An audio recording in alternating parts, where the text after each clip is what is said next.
पढ्ने बेलामा अथवा यो ल्याबहरूमा एसाइनमेन्टहरू गर्ने बेलामा यताउता गर्ने बेला चाहिँ हामी चाहिँ we are interested in at first to study and also to make friends भनेर देखाउनु पर्छ।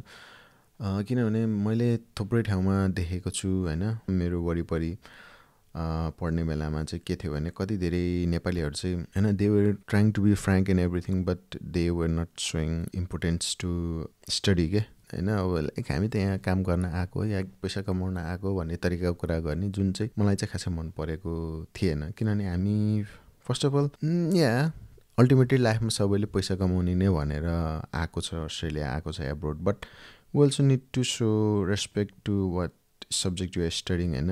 अनि यदि तिमीले पढ्ने सब्जेक्टलाई रेस्पेक्ट देखाएन भने you seem like a careless person के।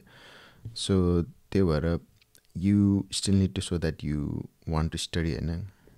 यदि स्टडी गर्न चाहने त्यो इन्ट्रेस्ट देखाएन भने चाहिँ प्रोजेक्ट पार्टनर अनि ल्याब पार्टनर यस्तोहरूमा पनि इन्क्लुड गराउन अलि चाहन्नन् कि। इभन मैले पनि फर्स्ट सेमिस्टरमा मैले पढ्ने बेलामा खासै चिनेन मान्छेहरू, अनि यताउता सबैलाई इन्क्लुड गरेँ।